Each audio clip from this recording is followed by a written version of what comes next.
Hello friend, नमस्कार। आप सभी को ओम साई राम। दोस्तों, कई बार आप लोगों ने सुना होगा, कितने ही बड़े लोग बताते हैं कि जब भी हम खाना बनाते हैं या कोई भी कार्य घर में करते हैं तो कई बार हम म्यूज़िक चला दिया करते हैं। तो बड़े और संत लोग कहते हैं कि जब भी आप कोई ऐसा कार्य करते हो या खाना वाना बनाते हो तो या तो उस परमात्मा का नाम गुनगुनाते रहो, या अगर आपको म्यूज़िक सुनना है तो कुछ ऐसी अमृतवाणी लगा दो जिससे कि आपका प्रसाद भी अमृतमय हो जाए। तो एक दिन ऐसे ही ख्याल आया कि क्यों ना अपने YouTube चैनल पर बाबा की श्री साईं सच्चरित्र के जितने भी अध्याय हैं थोड़े थोड़े पार्ट्स में डाल दूं, ताकि जब कोई भी साईं भक्त सो रहा है, लेटा हुआ है, चाहे कुछ काम कर रहा है, चाहे खाना बना रहे हैं, चाहे झाड़ू बर्तन, कोई भी चीज़, तो वो इस वीडियो को डाउनलोड करके रखें और जब मन करे चला दिया करें और खाना बनाते बनाते भी सुनता रहा करें। कुछ ऐसी भावनाओं से मैं बाबा की श्री साईं सच्चरित्र के पाठ का अध्ययन करके पढ़कर इस चैनल पर डाल रहा हूँ। बाबा का आशीर्वाद, आप लोगों का प्यार। जय साईं राम। तो आइए शुरू करते हैं। आज पहला अध्याय, श्री साईं सच्चरित्र अध्याय 1, वंदना गेहूं पीसने वाला एक अद्भुत संत, गेहूं पीसने की कथा तथा उसका तात्पर्य। दोस्तों, पुरातन पद्धति के अनुसार श्री हेमार पंत जी श्री साईं सच्चरित्र का आरंभ वंदना द्वारा करते हैं। नंबर 1, प्रथम श्री गणेश को साष्टांग नमन करते हैं, जो कार्य को निर्विघ्न समाप्त कर उसको यशस्वी बनाते हैं, और कहते हैं कि श्री साईं ही गणपति हैं। फिर सरस्वती भगवती को, जिन्होंने काव्य रचने की प्रेरणा दी, और कहते हैं कि श्री साईं भगवती से भिन्न नहीं है, जो कि स्वयं ही अपना जीवन संगीन बयान कर रहे हैं। फिर ब्रह्मा, विष्णु, महेश को, जो क्रमशः उत्पत्ति, स्थिति और संहार करता है, और कहते हैं कि श्री साईं अभिन्न है, वे स्वयं ही गुरु बनकर भवसागर से पार कर देंगे। फिर अपने कुल देवता श्री नारायण आदिनाथ की वंदना करते हैं, जो कि कोंकण में प्रकट हुए। कोंकण वह भूमि है जिसे श्री परशुराम ने समुद्र से निकालकर स्थापित किया था। तत्पश्चात वे अपने कुल के आदि पुरुषों को नमन करते हैं। फिर श्री भारद्वाज मुनि को, जिनके गोत्र में उनका जन्म हुआ। इसके पश्चात उन ऋषियों को, जैसे याज्ञवल्क्य, भृगु, पराशर, नारद, वेदव्यास, सनक सनंदन, सनत कुमार, शुक, शौनक, विश्वामित्र, वशिष्ठ, वामदेव, जैमिनी, वैशंपायन, नव योगेंद्र इत्यादि तथा आधुनिक संत जैसे निवृत्त ज्ञानदेव, सोपान, मुक्ताबाई, जनार्दन, एकनाथ, नामदेव, कबीर, तुकाराम, कान्हा, नरहरि आदि को नमन करते हैं। फिर अपने पितामह सदाशिव, पिता रघुनाथ और माता को, जो उनके बचपन में ही गत हो गई थी। फिर अपनी चाची को, जिन्होंने उनका भरण पोषण किया, और अपने प्रिय ज्येष्ठ भ्राता को नमन करते हैं। फिर पाठकों को नमन करते हैं, जिनसे उनकी प्रार्थना है कि वे एकाग्रचित्त होकर कथामृत का पान करें। अंत में श्री सच्चिदानंद सद्गुरु श्री साईनाथ महाराज को, जो कि श्री दत्तात्रेय के अवतार हैं, उनके आश्रयदाता हैं, और जो ब्रह्म सत्यम जगत मिथ्या का बोध कराकर समस्त प्राणियों में एक ही ब्रह्म की व्याप्ति की अनुभव कराते हैं। श्री पराशर, व्यास और शांडिल्य आदि के समान भक्ति के प्रकारों का संक्षेप में वर्णन कर अवग्रंथकार महोदय निम्नलिखित कथा प्रारंभ करते हैं। गेहूं पीसने की कथा। सन 1910 में एक दिन प्रातःकाल श्री साईं बाबा के दर्शनार्थ मस्जिद में गया। वहाँ का विचित्र दृश्य देखकर मेरे आश्चर्य का ठिकाना न रहा कि साईं बाबा मुंह हाथ धोने के पश्चात चक्की पीसने की तैयारी करने लगे। उन्होंने फर्श पर एक टाट का टुकड़ा बिछाकर उस पर हाथ से पीसने वाली चक्की रखी। उन्होंने गेहूं डालकर पीसना आरंभ कर दिया। मैं सोचने लगा कि बाबा के चक्की पीसने का क्या लाभ है।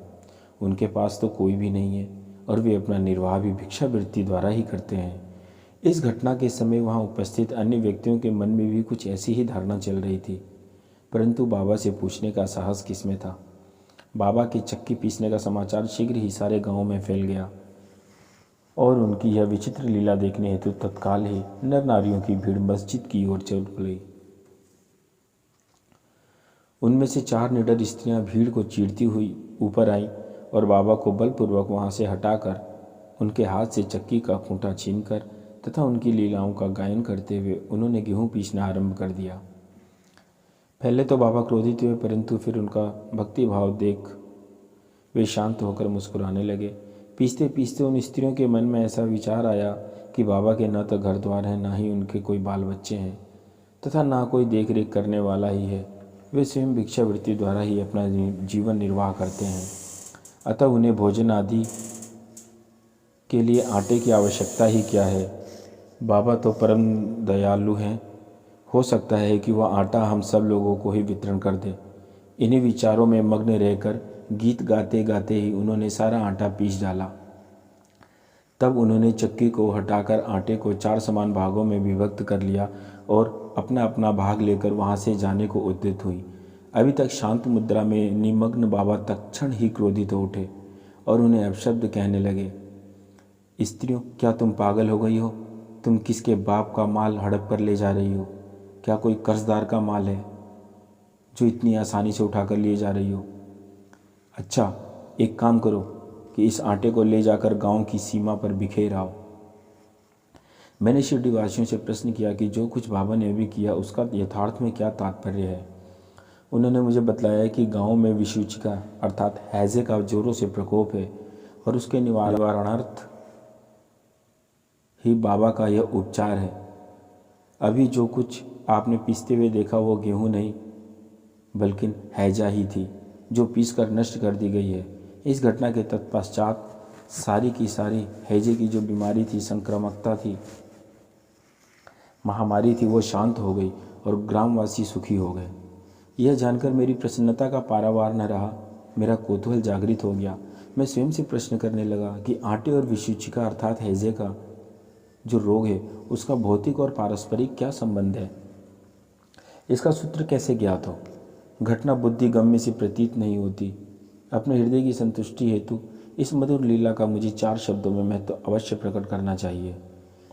लीला पर चिंतन करते हुए मेरा हृदय प्रफुल्लित हो और इस प्रकार बाबा का जीवन चरित्र लिखने के लिए मुझे प्रेरणा मिली। यह तो सब लोगों को विदित है कि यह कार्य बाबा की कृपा और शुभ आशीर्वाद के सफलतापूर्वक संपन्न हो गया। आटा पीसने का तात्पर्य। शिरडीवासियों ने इस आटा पीसने की घटना का जो अर्थ लगाया वह तो प्रायः ठीक ही है, परंतु इसके अतिरिक्त मेरे विचार से अन्य कोई अर्थ भी है। बाबा शिरडी में 60 वर्षों तक रहे और इस दीर्घ काल में उन्होंने आटा पीसने का कार्य प्रायः प्रतिदिन ही किया। पीसने का अभिप्राय गेहूं ही नहीं बल्कि अपने भक्तों के पापों को, दुर्भाग्यों को, मानसिक तथा शारीरिक तापों से भी था। उनकी चक्की के 2 पार्टों में ऊपर का पार्ट भक्ति और नीचे का पार्ट कर्म था। चक्की की मुठिया जिसे पकड़कर वो पीसते थे वह था ज्ञान। बाबा का दृढ़ विश्वास था कि जब तक मनुष्य के हृदय से प्रवृत्तियां, आसक्ति, घृणा तथा अहंकार नष्ट नहीं हो जाते, जिनका नष्ट होना अत्यंत दुष्कर है, तब तक ज्ञान तथा आत्मानुभूति संभव नहीं है। यह घटना कबीरदास जी के उसके तदनुरूप घटना की स्मृति दिलाती है। कबीरदास जी एक स्त्री को अनाज पीसते देखकर अपने गुरु निपट निरंजन से कहने लगे कि मैं इसलिए रुदन कर रहा हूँ कि जिस प्रकार अनाज चक्की में पीसा जाता है उसी प्रकार मैं भी भवसागर रूपी चक्की में पीसे जाने की यातना का अनुभव कर रहा हूँ। उनके गुरु ने उत्तर दिया कि घबराओ नहीं, चक्की के केंद्र में जो ज्ञान रूपी दंड है उसी को दृढ़ता से पकड़ लो। जिस प्रकार तुम मुझे करते देख रहे हो उससे दूर मत जाओ, बस केंद्र की ओर ही अग्रसर होते जाओ और तब यह निश्चित है कि तुम इस भव सागर रूपी चक्की से अवश्य ही बच जाओगे। श्री सद्गुरु साईनाथ अर्पणमस्तु। शुभम भवतु। चलती चक्की देख के दिया कबीरा रोए, दो पाटन के बीच में साबुत बचा न कोई। बाबा की दया, बाबा का प्यार, बाबा का आशीर्वाद जब तक इस ज़िंदगी की सांसें चल रही है हमें और आपको हमेशा मिलता रहे, क्योंकि कहते हैं जिसकी नीयत नेक है तो सबका मालिक एक है। ओम साईं शरणम, श्री साईं शरणम। बोले सभी देवी देवताओं की जय।